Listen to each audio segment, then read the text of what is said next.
मैं राहुल लाल।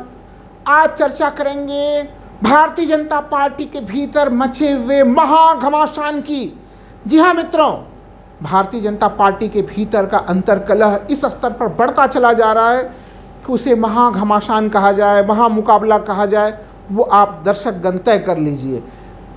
पिछले 24 घंटे के भीतर उत्तर प्रदेश बीजेपी के भीतर जो तमाम घटनाएं घटी हैं, वह केवल उत्तर प्रदेश बीजेपी के आंतरिक कलह को प्रदर्शित नहीं कर रहा है, बल्कि उस कलह के जो संकेत दिखाई दे रहे हैं मित्रों, वो संकेत कुछ ऐसे दिखाई दे रहे हैं जैसे कि लड़ाई सीधे सीधे मुख्यमंत्री योगी आदित्यनाथ बनाम प्रधानमंत्री मोदी और गृह मंत्री अमित शाह की स्थिति की होती जा रही है। यानी केंद्रीय आला कमान बनाम मुख्यमंत्री उत्तर प्रदेश जैसी एक टकराहट की स्थिति दिखाई दे रही है। एक एक घटनाओं को थोड़ा बारीकी से समझते हैं और फिर समझेंगे कि आखिर उत्तर प्रदेश की ये राजनीति दिशा बीजेपी को कहाँ ले जा रही है। क्या उत्तर प्रदेश में कुछ बड़ा परिवर्तन होने वाला है, या फिर इस पूरे लड़ाई में कौन सा खेमा मानेगा हार और कौन सा खेमा मानेगा जीत। उत्तर प्रदेश के शासन व्यवस्था को अगर देखें तो वहाँ पे एक अभूतपूर्व स्थिति है कि एक तो मुख्यमंत्री योगी आदित्यनाथ हैं जो मुख्यमंत्री के रूप में हैं, पूरे राज्य की कमान संभाल रहे हैं, लेकिन उनके अधीन दो उप मुख्यमंत्री हैं, दो डिप्टी सीएम हैं। एक उप मुख्यमंत्री केशव प्रसाद मौर्य हैं जो लगातार केशव प्रसाद मौर्य और मुख्यमंत्री योगी आदित्यनाथ के बीच एक टकराहट की स्थितियां तो दिखाई हम लोग को पहले से दे रही थी, लेकिन अब सीधे सीधे इस टकराहट के बीच में दूसरे उप मुख्यमंत्री ब्रजेश पाठक भी आ चुके हैं। ब्रजेश पाठक और योगी आदित्यनाथ के बीच में भी खींचतान की स्थितियां पहले से बनी हुई रही हैं, लेकिन अभी तक जो टकराहट की स्थितियां थी वो केशव प्रसाद मौर्य तक सीमित थी। अगर इसको देखें हम लोग तो उत्तर प्रदेश में मुख्यमंत्री योगी आदित्यनाथ लगातार लोकसभा चुनावों के परिणामों को लेकर समीक्षा बैठक कर रहे हैं। आप लोग जान रहे हैं कि उत्तर प्रदेश में बीजेपी को लोकसभा चुनाव में ज़बरदस्त करारी हार का सामना करना पड़ा था। 2019 के लोकसभा चुनाव में भारतीय जनता पार्टी जहां 62 सीट्स 62 सीटों पर खड़ी थी, वो अब 33 सीट्स यानी कि 33 सीटों पर खड़ी है। और समाजवादी पार्टी ने 1992 के गठन के बाद से अपना सबसे सर्वश्रेष्ठ प्रदर्शन दिया है, वह 37 सीटों पर है, 6 सीटों पर कांग्रेस। ये एक ज़बरदस्त स्थितियां बनी उत्तर प्रदेश में। और यहाँ पे जो बीजेपी को जोरदार झटका लगा, उस झटकों की ही समीक्षा बैठक को लगातार जो है कि आमंत्रित कर रहे हैं मुख्यमंत्री योगी आदित्यनाथ पिछले 15 दिनों से। लेकिन पिछले 15 दिनों और 24 घंटे के घटना के मूल्यांकन से पहले एक चीज़ समझ लेना बहुत आवश्यक है कि इस समय जब मैं यह वीडियो रिकॉर्ड कर रहा हूँ तो उत्तर प्रदेश के मुख्यमंत्री योगी आदित्यनाथ दिल्ली में हैं, उत्तर प्रदेश के उप मुख्यमंत्री डिप्टी सीएम केशव प्रसाद मौर्य भी दिल्ली में हैं, और उत्तर प्रदेश के दूसरे उप मुख्यमंत्री ब्रजेश पाठक वो भी दिल्ली में हैं। तीनों दिल्ली में हैं। नीति आयोग के बैठक में तीनों भाग लेंगे। नीति आयोग के दिल्ली में प्रधानमंत्री की अध्यक्षता में जो बैठक होगी उसमें कांग्रेस ने उस बैठक का बहिष्कार किया है, लेकिन बीजेपी के तमाम मुख्यमंत्री और उप मुख्यमंत्री भाग लेंगे। लेकिन मित्रों, सबसे आश्चर्यजनक वस्तु स्थिति अगर मैं बताऊं तो पिछले 15 दिनों में उत्तर प्रदेश में जो समीक्षा बैठकें हो रही हैं, उन समीक्षा बैठकों में मुख्यमंत्री योगी आदित्यनाथ के साथ ये दोनों कभी भी एक मंच पे नहीं देखे गए। यानी मुख्यमंत्री होते हैं तो उसमें केशव प्रसाद मौर्य गायब होते हैं या फिर ब्रजेश पाठक गायब होते हैं। ये तीनों के तिकड़ी को वहाँ पे नहीं देखा गया। स्थितियाँ कैसी हैं उसको संभालने के लिए मैं एक घटनाक्रम का और उदाहरण दे रहा हूँ मित्रों।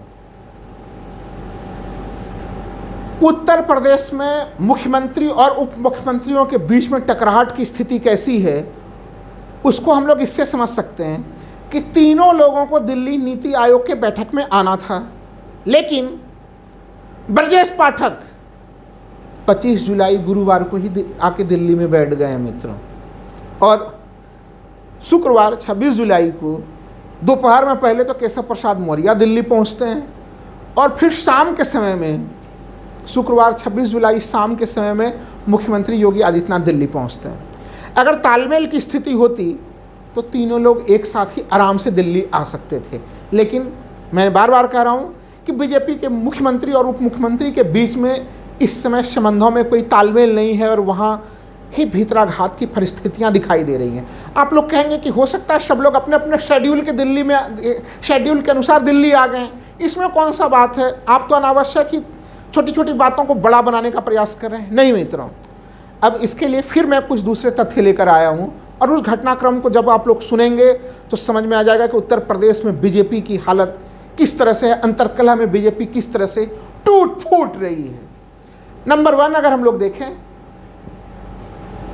समीक्षा बैठक, प्रयागराज जिले की जो समीक्षा बैठक का आयोजन हुआ था, वो समीक्षा बैठक गुरुवार को मुख्यमंत्री ने वो बुलाई थी समीक्षा बैठक। और आप जानते हैं कि प्रयागराज से ही आते हैं उत्तर प्रदेश के उप मुख्यमंत्री केशव प्रसाद मौर्य। लेकिन केशव प्रसाद मौर्य, जैसा मैं बता रहा हूँ कि वो 26 जुलाई को दिल्ली गए हैं, यानी वो उत्तर प्रदेश में मौजूद थे, लेकिन मुख्यमंत्री के साथ समीक्षा बैठक में मौजूद नहीं रहे, जहाँ पे मुख्यमंत्री इस चीज़ को जानना चाह रहे थे योगी आदित्यनाथ की आखिर प्रयागराज में भारतीय जनता पार्टी की इतनी बुरी स्थिति कैसे हो गई, और इसका जवाब देना था। वहाँ पे केशव प्रसाद मौर्य उसी सेक्शन से आते हैं, लेकिन वो अनुपस्थित रहे। चलिए ठीक है, अब दूसरी स्थिति देखिए। शुक्रवार 26 जुलाई को मुख्यमंत्री ने अपने मुख्यमंत्री निवास पर योगी आदित्यनाथ ने लखनऊ मंडल की समीक्षा बैठक को बुलाया था, और उस लखनऊ मंडल की समीक्षा बैठक में कम से कम ब्रजेश पाठक जी को जरूर, जो दूसरे उप मुख्यमंत्री हैं, उन्हें उपस्थित होना था। लेकिन वो दिल्ली एक दिन पहले ही पहुंच गए थे। वो यानी शुक्रवार को समीक्षा बैठक थी जिसमें कि ब्रजेश पाठक को मुख्यमंत्री के साथ होना चाहिए था, उस समीक्षा बैठक में वो नहीं थे, वो गुरुवार को ही दिल्ली पहुंच चुके थे।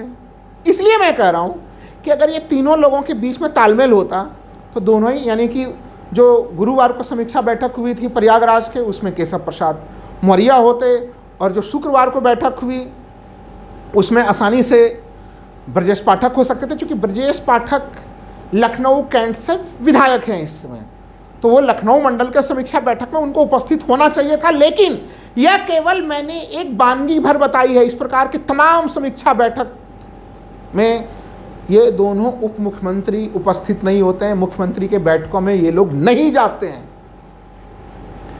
और उसके अलावा केशव प्रसाद मौर्य का वो बयान तो आप लोगों को मित्रों याद ही होगा कि उन्होंने कहा था कि सरकार से बड़ा संगठन होता है, और सीधे सीधे उन्होंने इशारा दिया था कि वो योगी आदित्यनाथ के सरकार से खुश नहीं है, और सरकार के मंडली में रहने से ज़्यादा अच्छा है कि संगठन के मंडली में रहा जाए।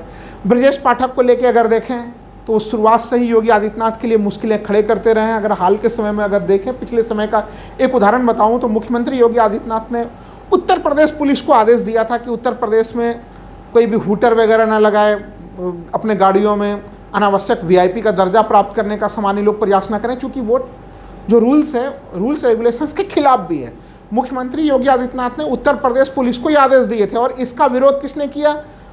उप मुख्यमंत्री ब्रजेश पाठक ने इसका विरोध कर दिया, और काफ़ी ज़्यादा विरोध किया, और अंततः उत्तर प्रदेश पुलिस को इतनी डांट पड़ी कि उस पूरे हूटर से संबंधित योजना को वापस लेना पड़ा। और आज स्थिति यह है कि आप गाजीपुर से लेके बलिया गाजीपुर चले जाइए, या फिर आप नोएडा गाजियाबाद तक पहुंच जाइए, पश्चिमी से पूर्वी यूपी, पूर्वी से पश्चिमी यूपी तक हर तरफ इन नियमों के धड़ल्ले से उल्लंघन की घटनाएं चल रही हैं। तो मुख्यमंत्री के आदेश को खुद ही जो है कि पोलिता लगाने का काम, उसको ध्वस्त करने का काम उनके उप मुख्यमंत्री कर रहे हैं। सवाल ये होगा आप लोगों का कि अगर इनके बीच में तालमेल की स्थिति नहीं है तो इसमें केंद्रीय आला कमान कहाँ से आ गए, सेंट्रल लीडरशिप कहाँ से आ गए? मेरा सवाल मित्रों ये है कि अचानक से अभी हम लोगों ने देखा कि केशव प्रसाद मौर्य ने एक चिट्ठी लिखी थी, उस पर भी ध्यान दीजिएगा आप लोग। वो चिट्ठी में उन्होंने मुख्यमंत्री योगी आदित्यनाथ के विभागों के बारे में जानकारी लेने का प्रयास किया था कि मुख्यमंत्री योगी आदित्यनाथ बताए कि उनके विभागों में जो तमाम लोग हैं वहाँ पे SC, ST और OBC के रिजर्वेशन की क्या स्थितियाँ हैं, चूँकि और समीक्षा बैठक में ये मामले उठे थे। लेकिन महत्वपूर्ण चीज़ है कि यह लेटर कब लिखा गया? यह लेटर लिखा गया था मित्रों 4 जून को, यानी 4 जून को जब बीजेपी उत्तर प्रदेश में हार के कारण काफ़ी दुखी थी। उस समय केशव प्रसाद मौर्य दुखी नहीं थे, बल्कि उस हार में, उस आपदा में वो अवसर तलाश रहे थे, और उस समय वो योगी आदित्यनाथ को घेराबंदी करने की तैयारी कर रहे थे। और वो चिट्ठी को 4 जून को उन्होंने लिखा है, चिट्ठी के ऊपर वो डेट लिखा हुआ है 4 जून का। लेकिन उस चिट्ठी को जारी कब किया गया? जब उत्तर प्रदेश की समीक्षा बैठक हो गई, तमाम तरह की चीज़ें हो गई, उसमें तमाम निष्कर्ष निकल गए, तब 15 जुलाई को उस चिट्ठी को वो भेजते हैं। यानी 4 जून से 15 जुलाई तक उस चिट्ठी को अपने पास उन्होंने रोक के रखा हुआ था। एक तरह से वो बार बार ये आरोप लगाने का प्रयास कर रहे हैं कि मुख्यमंत्री Yogi Adityanath OBC SC ST के मामलों के ऊपर, उनके रिजर्वेशंस के ऊपर, उनके आरक्षण के ऊपर ध्यान नहीं दे पा रहे हैं। जो आरोप विपक्ष यानी समाजवादी पार्टी और कांग्रेस के धड़े के तरफ से ये आरोप लग रहे होते हैं। हाल के समय में अगर उत्तर प्रदेश में जो कुछ घटनाएं देखें, जो मैं 24 घंटे का वर्णन कर रहा हूँ मित्रों, वो वर्णन ये है कि गुरुवार को मुख्यमंत्री योगी आदित्यनाथ कई जो है कि गठबंधन सहयोगियों से मिले। हालांकि उन गठबंधन सहयोगियों से पहले स्वामी प्रसाद मौर्य मिल रहे थे। स्वामी प्रसाद मौर्य, हाँ क्षमा करें मित्रों, उप मुख्यमंत्री केशव प्रसाद मौर्य पिछले दिनों अलग अलग गठबंधन सहयोगियों से उत्तर प्रदेश में मिल रहे थे, उनकी तस्वीरें भी जारी कर रहे थे। लेकिन अचानक से योगी आदित्यनाथ ने भी उन गठबंधन सहयोगियों से बातचीत की और गठबंधन सहयोगियों से विशेषकर ओम प्रकाश राजभर या फिर संजय निषाद, इन लोगों ने तमाम कुछ ऐसे बयान दिए गुरुवार को जिससे लगा कि मुख्यमंत्री योगी आदित्यनाथ ने अपना पलड़ा भारी किया और वो तमाम गठबंधन सहयोगी जो है कि उन खेमे में है। लेकिन शुक्रवार को जो डेवलपमेंट हुए, उस डेवलपमेंट ने फिर से जो है कि परिस्थितियां बदल दी।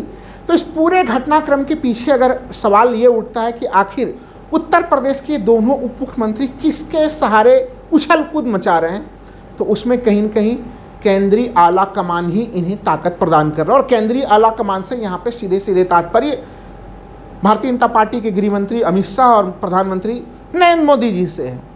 अगर हम लोग देखें कि कहाँ तो एक दिन पहले के घटनाक्रम में देख रहे थे तो गुरुवार को जो है कि तमाम गठबंधन सहयोगी से योगी आदित्यनाथ मिल रहे थे, और जैसे ही शुक्रवार का समय होता है तो देर शाम तक प्रधानमंत्री मोदी जी एक गठबंधन सहयोगी से मिलते हुए दिखाई देते हैं। तो उत्तर प्रदेश में ये जो लकीरें हैं, ये जो स्थितियाँ हैं, यहाँ पे तमाम समीक्षा बैठक तो जरूर हो रहे हैं भारतीय जनता पार्टी के भीतर, लेकिन भारतीय जनता पार्टी के समीक्षा बैठक में हार के मूल कारणों की विवेचना नहीं की जा रही है, बल्कि आपदा में अवसर को देखते हुए महत्वपूर्ण रूप से आपस में खींचतान की परिस्थितियां फैली हुई हैं। योगी आदित्यनाथ बयान देते हैं कि ओवर कॉन्फिडेंस के कारण हार हुई है, और यह ओवर कॉन्फिडेंस की तरफ जो वो इशारा करते हैं वो मोदी और अमित शाह जी के ऊपर सीधा सीधा उनका इशारा होता है। और फिर दूसरे खेमे की तरफ से केशव प्रसाद मौर्य की तरफ से तमाम हमले किए जाते हैं मुख्यमंत्री के ऊपर। तो ये जो स्थितियां हैं, ये हमले पहले तो काफ़ी प्रारंभिक स्तर पर चल रहे थे, गुटबंदी काफ़ी प्रारंभिक स्तर पर चल रही थी, लेकिन यह गुटबंदी और बड़ी होती चली जा रही है और माना यह जा रहा है कि उत्तर प्रदेश की स्थिति अभी कोई शांत होने वाली स्थिति नहीं दिखाई दे रही है। हालांकि बहुत सारे लोगों का ये कयास है कि नीति आयोग की बैठक के बाद जब तमाम ये तीनों लोग यानी कि उत्तर प्रदेश के मुख्यमंत्री और दोनों मुख्यमंत्री दिल्ली में मौजूद हैं, तो क्या केंद्रीय आला कमान रियल में इसमें कोई उत्तर प्रदेश बीजेपी के अंतर्कलह जो काफ़ी बड़ा हो चुका है उसको शांत करने का कोई प्रयास करेगी, या फिर उसमें और ज़्यादा उसको धक्काने का प्रयास होगा। क्योंकि अगर हम लोग बात करें चुनाव से पहले के दरमियान में भी, तो ध्यान होना चाहिए कि प्रथम चरण के चुनाव से पहले ही जो मुजफ्फरनगर में संजीव बलियान और संगीत सोम के बीच जो एक टकराहट की परिस्थिति बनी, वो 7वें चरण तक बनी हुई रही। और बीजेपी के भीतर ऐसा अनायास नहीं होता है, वहाँ पे अनुशासन के ऊपर काफ़ी ज़्यादा जोर रखा जाता है। और इतना ही नहीं, चुनाव परिणाम के बाद यानी 4 जून के बाद अगर आप लोगों को याद होगा, संजीव बलियान जो पूर्व केंद्रीय मंत्री हैं, उनके ऊपर संगीत सोम ने भ्रष्टाचार के बड़े बड़े आरोप लगाए। यानी यहाँ पे भारतीय जनता पार्टी के मंत्रियों के ऊपर बहुत बड़े आरोप और भ्रष्टाचार से संबंधित तमाम आरोप लगाने के लिए कोई दूसरे लोग नहीं आ रहे हैं, वो भारतीय जनता पार्टी के लोग ही आ रहे हैं। यही मैं बता रहा हूँ कि भारतीय जनता पार्टी लोकसभा चुनाव में तो काफ़ी कमज़ोर हुई थी, लेकिन बीजेपी के भीतर जिस प्रकार से अंतर्कलह की स्थितियाँ लगातार बनी हुई है, उससे बीजेपी उत्तर प्रदेश में और ज़्यादा कमज़ोर होती हुई दिखाई दे रही है। लेकिन जो सबसे बड़ा सवाल है कि लास्ट में ये जो पूरी लड़ाई चल रही है, उसमें योगी आदित्यनाथ का पलड़ा भारी होगा या फिर मोदी और अमित शाह का पलड़ा भारी होगा, ये आने वाले कुछ समय में पता चलेगा। लेकिन इस पूरे लड़ाई से उत्तर प्रदेश में भारतीय जनता पार्टी को भारी नुकसान तो हो ही रहा है, इसमें कोई संशय की स्थिति नहीं है। धन्यवाद मित्रों।